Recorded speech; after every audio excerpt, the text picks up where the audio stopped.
Assalamualaikum warahmatullahi wabarakatuh. Perkenalkan, nama saya Febi Aulia dari BKI 5C. Jadi di sini saya akan menjelaskan materi dari kelompok 1 yang berjudul Hakikat Konseling Multibudaya. Adapun yang pertama yaitu konsep dasar konseling multibudaya. Apa itu konseling multibudaya? Konseling multibudaya adalah pendekatan konseling yang mempertimbangkan konteks budaya klien sebagai aspek fundamental dalam proses terapeutik.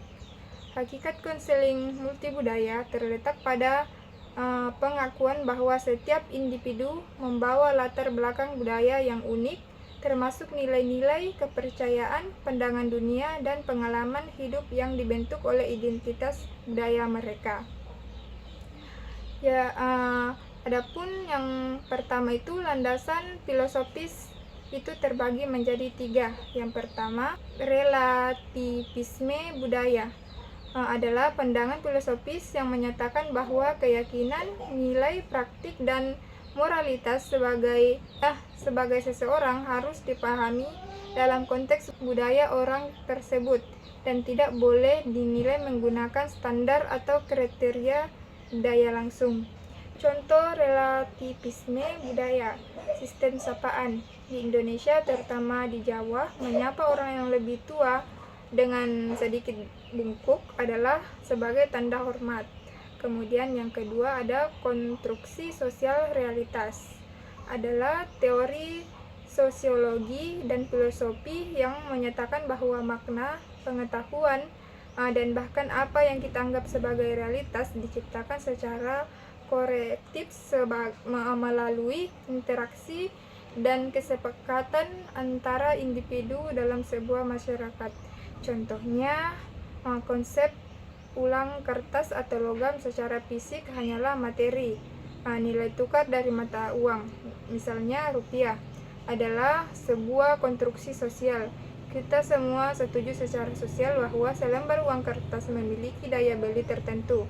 Jika masyarakat berhasil mempercayai nilai tersebut, uang itu akan kehilangan maknanya. Kemudian yang ketiga ada perspektif ekologis, adalah kerangka kerja yang menjelaskan bahwa perkembangan dan perilaku individu dipengaruhi oleh berbagai lapisan sistem lingkungan yang saling berinteraksi.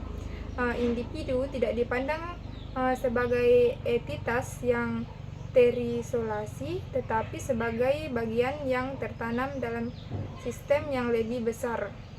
Perspektif ekologis melihat masalah belajar anak sebagai produk dari seluruh sistem yang berinteraksi, bukan karena anaknya malas atau gurunya buruk. Selanjutnya yaitu materi komponen utama hakikat konseling multibudaya.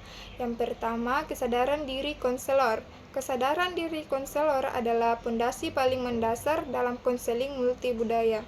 Ini merujuk pada pemahaman mendalam dan introspektif yang dimiliki konselor mengenai latar belakang budaya, nilai-nilai pribadi, prasangka, dan keterbatasan dirinya sendiri sebelum ia berinteraksi dengan klien dari budaya yang berbeda.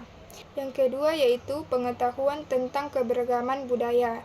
Ini berfokus pada pengetahuan kognitif yang harus dimiliki konselor mengenai kelompok budaya selain budayanya sendiri.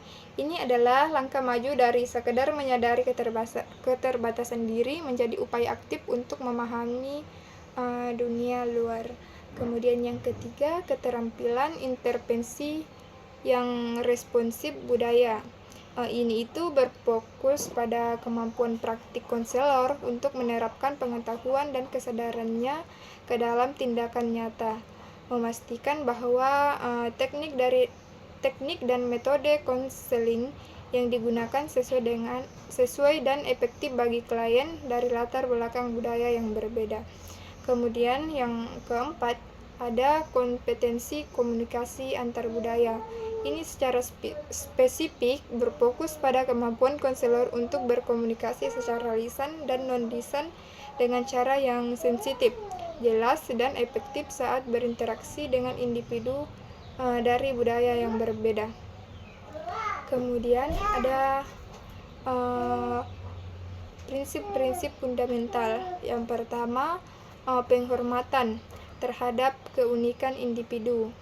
Prinsip ini itu mengakui bahwa setiap klien adalah pribadi yang unik dengan latar belakang, pemahaman, nilai, dan kebutuhan yang berbeda.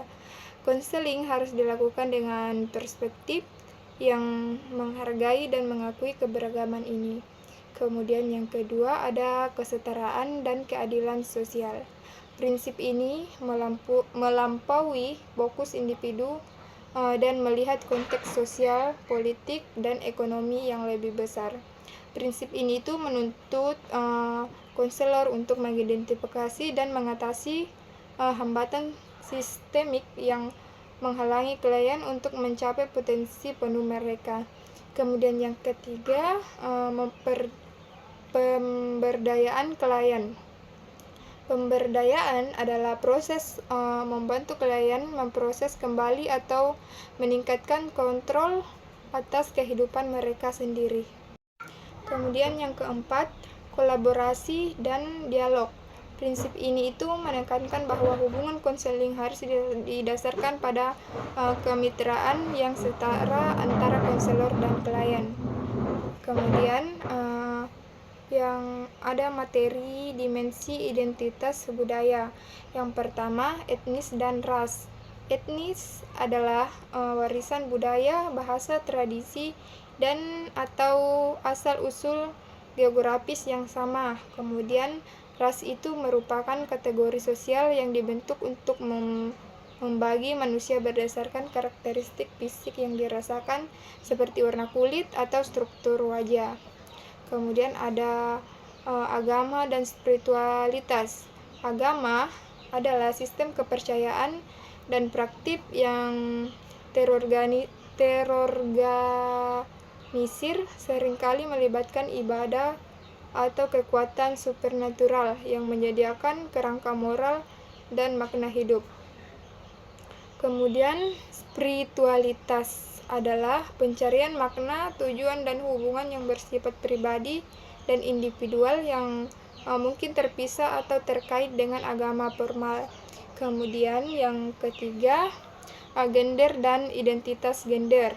Gender itu merujuk pada peran, perilaku, aktivitas, dan atribut yang dikonstruksi secara sosial yang dianggap pantas untuk laki-laki dan perempuan dalam suatu masyarakat.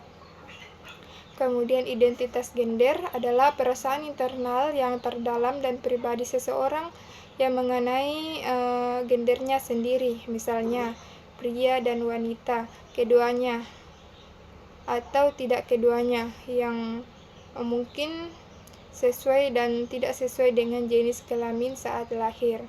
Kemudian yang keempat ada orientasi seksual. Orientasi seksual adalah pola ketertarikan emosional, romantis, dan seksual seseorang terhadap orang lain. Contohnya contohnya gay atau lesbian. Kemudian ada kelima, status sosial ekonomi adalah seseorang atau keluarga dalam masyarakat berdasarkan faktor-faktor seperti pendapatan atau tingkat pendidikan dan pekerjaan. Kemudian yang keenam ada usia dan generalisasi. Usia dan generalisasi merujuk pada kehidupan anak, remaja, dewasa, dan lansia. Kemudian kelompok kohor berdasarkan periode kelahiran, waktu kelahiran. Kemudian yang ketujuh, kemampuan fisik dan mental mengacu pada variasi kondisi fisik, misalnya disabilitas fisik. Kemudian ada unsur-unsur budaya dan kebudayaan. Yang pertama, sistem religi dan kepercayaan. Upaya manusia untuk memahami dan menjawab misteri kehidupan, asal-usul alam semesta, dan nasib di masa depan. Kemudian yang kedua ada sistem organisasi kemasyarakatan. Sistem ini mengatur hubungan antara individu dalam masyarakat dan membentuk kelompok-kelompok sosial berdasarkan berbagai ikatan darah, wilayah, dan kepentingan. Kemudian yang ketiga ada sistem pengetahuan.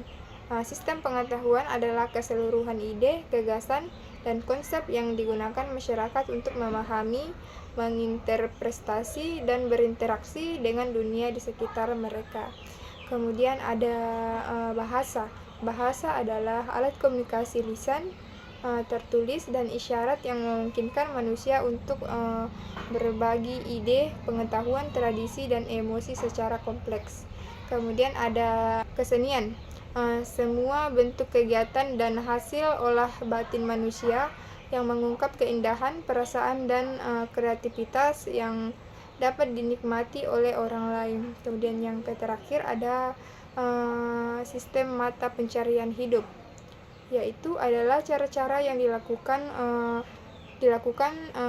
suatu masyarakat untuk memenuhi kebutuhan hidupnya, terutama yang berkaitan dengan produksi, distribusi, dan konsumsi barang serta jasa. Kemudian analisis model konseling multibudaya. Yang pertama, ada peran budaya dalam konseling. Peran budaya sangat sentral dan mendasar dalam model konseling multibudaya.